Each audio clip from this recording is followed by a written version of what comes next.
बोलो सकट चौथ माता की जय। अब हम करेंगे सकट चौथ व्रत कथा। एक गांव में एक बुढ़िया थी और उसका बेटा था। वो बहुत गरीब थे। जो बुढ़िया का बेटा था रोज जंगल जाता, लकड़ी काटता था और लकड़ियाँ बेचता था। इससे उनके घर का गुजारा चलता था। अब एक दिन उसके पड़ोसियों ने उस लड़के को गलत समझा बुझा दिया कि तेरी माँ तो तेरे जाने के बाद खूब पकवान बना बना खाती है। उसे उन पड़ोसियों की बातों पर विश्वास तो नहीं था, पर उसने सोचा कि चलो कोई बात नहीं, एक बार देखता हूँ। वह अगले दिन जंगल में लकड़ी काटने गया, पर उस दिन वह लकड़ी काटकर जल्दी ही वापस घर आ गया।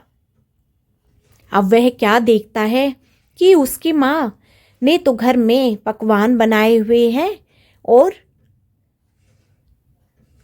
चूल्हे पर कढ़ाई चढ़ाई हुई है।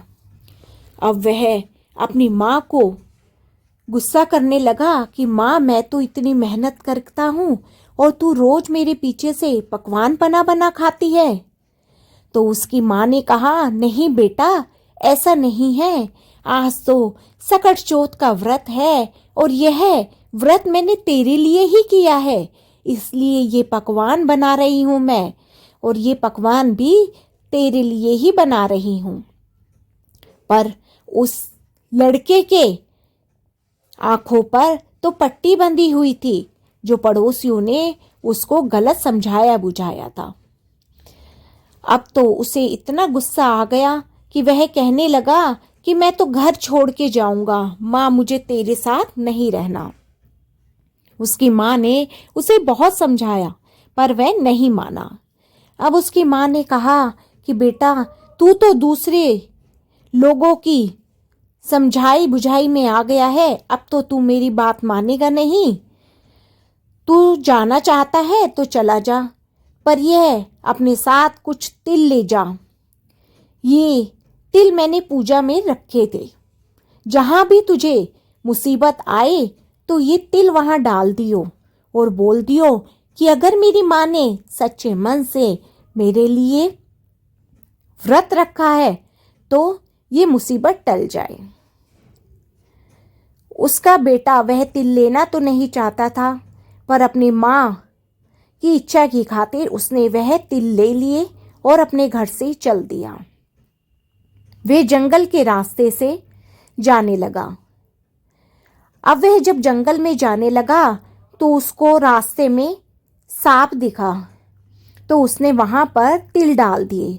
उसने कहा कि हे सकट चौथ माता, हे गणेश जी भगवान, अगर मेरी माँ ने मेरे लिए सच्चे मन से व्रत रखा है तो यह रास्ते से सांप हट जाए। तभी रास्ते से सांप हट गया। अब वह फिर थोड़ी देर आगे बढ़ा। अब वह आगे बढ़ता है तो उसे दूसरे गांव में जाने के लिए एक नदी पार करनी थी, और उस नदी में बहुत बड़ी बड़ी लहरें उठ रही थी, जिस कारण से वह नदी पार नहीं कर पा रहा था और रात भी होने वाली थी। अब उसने उस नदी के ऊपर कुछ तिल डाले और बोला कि हे सकट चौथ माता, अगर मेरी माँ ने मेरे लिए सच्चे मन से व्रत रखा है तो ये जो लहरें हैं शांत हो जाए और नदी मुझे यहाँ से जाने का रास्ता दे दे। तो वैसा ही हुआ। नदी की लहरें शांत हो गई और नदी ने रास्ता बना दिया उस लड़के को वहां से जाने के लिए। अब वह लड़का दूसरे गांव में पहुंच गया। अब जब वह दूसरे गांव में पहुंचता है तो इतने में सुबह हो गई थी। वहां वह देखता है कि एक बुढ़िया माई कढ़ाई चढ़ाई हुई थी और वह पकवान बना रही थी, रोई भी जा रही थी और खुश भी हो रही थी। अब वह लड़का बड़ा हैरान हुआ। उसने कहा, क्या हुआ बुढ़िया माई, तू पकवान बना रही है तो रो भी रही है और हंस भी रही है, ऐसा क्या हुआ? तो उसने कहा, बेटा मैं खुश तो इसलिए हूँ कि ये जो मैं सारी पकवान बना रही हूँ वो मेरा बेटा खाएगा, उसे ये सभी पकवान बहुत पसंद है, वह खुश होके खाएगा। और मैं रो इसलिए रही हूँ क्योंकि आज राजा के दरबार से मेरे बेटे का बुलावा है। आज मेरे बेटे को राजा के यहाँ जाना है और उसको आवे में जाकर बैठना है ताकि आवा पक जाए। आज मेरे बेटे की बलि दी जाएगी। अब उस लड़के ने कहा, ए बुढ़िया माई, तू चिंता क्यों करती है? तेरे बेटे की जगह मैं चला जाऊंगा आवे में बैठने के लिए। बस तू इतना कर, मुझे बहुत भूख लगी है, मैंने कल से कुछ नहीं खाया है। तू ये जो पकवान बना रही है मुझे भी खिला दे। तो बुढ़िया माई ने कहा, बेटा तू ये पकवान तो ऐसे ही खा ले, जब राजा के सिपाही आएंगे तू क्यों जाएगा, मेरे बेटे की तू क्यों अपने ऊपर ले। तो उसने कहा, ना ना बुढ़िया माई, तू चिंता ना कर, मैं चला जाऊंगा। अब तो लड़के ने खूब पेट भर पकवान खाए और उसने अब बुढ़िया माई को कहा, बुढ़िया माई मैं अब सोने जा रहा हूँ, जैसे ही राजा के सिपाही आए तो तू मुझे उठा दियो, मैं चला जाऊंगा। अब वो लड़का जाकर के सो गया। अब राजा के सिपाही आए। अब बुढ़िया माई सोचे कि मैं क्या करूं, कैसे इस लड़के को उठा करके राजा के सैनिकों के साथ भेजूं, कैसे किसी दूसरी माँ की कोख सूनी करूं। अब बुढ़िया कभी एक बर्तन बजाए, कभी दूसरा बर्तन बजाए, तो इन बर्तनों की आवाज से ही वह लड़का उठ गया। उसने बुढ़िया माई को कहा कि बुढ़िया माई, राजा के सैनिक आए क्या? तो उसने कहा, हाँ सैनिक तो आ गए हैं, पर बेटा तू क्यों जाए? तो उसने कहा, ना ना बुढ़िया माई, तू चिंता ना कर, मैं चला जाता हूँ। अब वह वहाँ चला गया। अब उस लड़के को आवे में बिठाने की तैयारी की गई। उस लड़के ने आवे में पहले तिल डाल दिए और बोला कि हे सकटचोत माता, हे गणपति जी, अगर मेरी माँ ने मेरे लिए सच्चे मन से व्रत रखे हैं तो मुझे कुछ ना होए। अब वह आवे में बैठ गया। अब जैसे ही वह आवे में बैठा तो उसके नीचे आग लगा दी गई, आवे को पकने के लिए रख दिया गया। आवा वैसे तो कई दिनों में जाकर के पकता था, पर इस बार तो आवा एक दिन में ही पक गया और आवे के अंदर से सै साई साई की आवाज आने लगी। तो अब सारे सैनिक बहुत बुरे ढंग से डर गए और राजा के पास गए कि राजा जी, यह आवा तो एक दिन में ही पक गया और इसके अंदर से तो आवाज भी आ रही है। अब राजा भी आवे के पास पहुंच गया और उसने सैनिकों को बोलकर आवे को नीचे उतरवाया। अब उसके अंदर से तो लड़का जिंदा निकला। सब देखकर यह बहुत ही हैरान हो गए। अब राजा ने उससे पूछा कि तुम जीवित कैसे हो? तब लड़के ने कहा कि इन तिलों की वजह से मैं जीवित हूँ, अपनी माँ की वजह से मैं जीवित हूँ। मेरी माँ ने मेरे लिए सकटचोत का सच्चे मन से व्रत रखा था, तो ये जो तिल है मेरी माँ ने मुझे दिए थे और मैं अपनी माँ से गुस्सा होकर के आ गया था, पर मेरी माँ ने मुझे ये तिल दिए और बोला कि तुझे रास्ते में जो भी संकट परेशानी आए तो यह तिल तू वहां डालते जाना। अब तो सब हैरान हो गए कि लड़का जीवित कैसे रह गया। अब राजा को विचार आया कि इस लड़के को तो अग्नि भी न जला पाई, क्यों ना मैं अपनी पुत्री का विवाह इसके साथ कर दूं। अब राजा ने अपनी पुत्री का विवाह इस लड़के के साथ करवा दिया। अब लड़का खूब ऐशो आराम के साथ इस महल में रहने लगा। एक बार राजकुमारी और वह लड़का दोनों ही छत पर थे, महल की छत पर थे। तो लड़के को अपने गांव की याद आई। वह कहने लगा कि आज तो मेरे गांव के ऊपर बादल से छाए हुए हैं, वहां पर बारिश होगी। अब राजकुमारी हुई बड़ी हैरान। उसने कहा आपका गांव भी है? उसने कहा हाँ मेरा गांव भी है और वहां मेरी एक बूढ़ी माँ भी है। तो राजकुमारी ने कहा कि मैं तो वहीं जाऊंगी। उसने कहा क्यों ऐशो आराम छोड़ के उस छोटी सी कुटिया में जाना चाहती हो? तो उसने कहा नहीं नहीं, मैं तो वहीं जाऊंगी। लड़की का ससुराल ही अपना घर होता है, यह मेरा घर नहीं है। राजकुमारी के बार बार हट करने पर अब वह लड़का भी मान गया। राजा को यह बात बताई गई।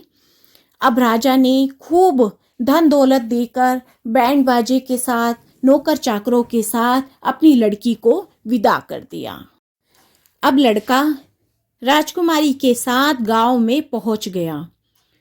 जब सब औरतों ने वहां पर इतने सारे नौकर चाकर धन दौलत देखी और यह देखा कि यह लड़का तो राजकुमारी को ब्याह कर लाया है, तो कई औरतें आकर के खड़ी हो गई और कहने लगी कि यह तो मेरा बेटा है, यह तो मेरा बेटा है। और बुढ़िया माई की आंखें रो रो करके खराब हो चुकी थी और उसकी हालत भी बहुत खराब हो चुकी थी। तो लड़का भी अपनी मां को पहचान नहीं पा रहा था। तब एक गांव के बुजुर्ग ने कहा कि यह लड़का उसी का माना जाएगा कि जो औरत चमड़े की आंगी पहनेगी और उस चमड़े की आंगी से दूध की धार इस लड़के की मूंछों पे जाकर के लगेगी। अब ऐसा ही किया गया और सिर्फ उसकी अपनी मां या बुढ़िया माई के दूध की धार ही उसकी मूंछों पर जाकर के लगी। अब वह लड़का अपनी माँ के पैरों में पड़ गया। उसने अपनी माँ से माफ़ी मांगी और बहू ने भी अपनी सास के पैर छुए और सकट चौथ माता और गणेश जी की कृपा से उस बुढ़िया माई की आंखें वापस आ गई। उनकी जो झोपड़ी थी वो महल में बदल गई। घर में उनकी खूब सुख समृद्धि आ गई, खूब अंधन के भंडारे भर गए। तो हे सकट चौथ माता, हे गणेश जी भगवान, आपने जैसे इस बुढ़िया के जीवन में खुशियां भर दी, उसकी संतान को लंबी आयु दी, दीर्घ आयु दी, ऐसे सबकी संतान को लंबी आयु देना, दीर्घ आयु देना और घर में खूब खुशियां आई, सुख समृद्धि आए। तो बोलो सकट चौथ माता की जय, गणपति जी की जय। अब हम करेंगे गणेश जी की कथा। तो बोलो गणेश जी भगवान की जय। एक बार स्वप्न में एक अंधी बुढ़िया को गणेश जी नजर आए। तो गणेश जी बुढ़िया माई को कहते हैं बोल बुढ़िया माई क्या मांगती है। अब बुढ़िया माई कहती है कि गणेश जी मुझे तो कुछ मांगना नहीं आता। तो गणेश जी कहते हैं कोई बात नहीं, तू अपने बेटे बहू से पूछ के मुझसे मांग लियो, मैं कल फिर आऊँगा। अब बुढ़िया माई अगले दिन सुबह उठी और अपने बेटे को कहती है बेटे कल तो ऐसे ही गणेश जी मेरे सपने में आए, उन्होंने बोला कि बोल क्या मांगती है। तो उसका बेटा कहता है माँ तू धन दौलत मांग ले। बहू कहती है कि आप नाती पोते मांग लो।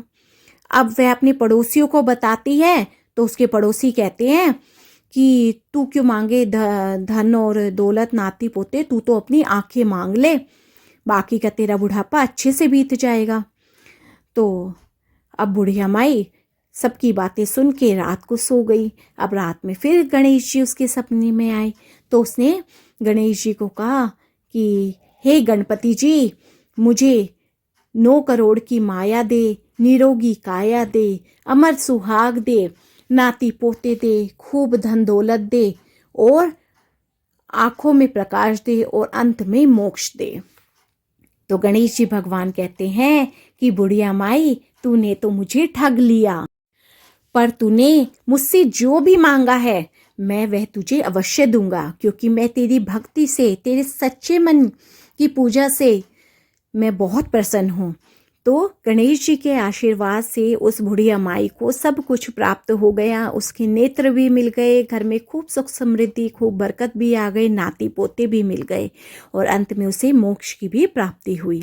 तो हे गणेश जी भगवान, जैसे उनके बुढ़िया माई के जीवन से आपने विघ्न हरे, ऐसे ही सबके जीवन से विघ्न हरना, सबके जीवन में सुख समृद्धि आए और सबकी संतान की लंबी आयु हो और सबको संतान देना।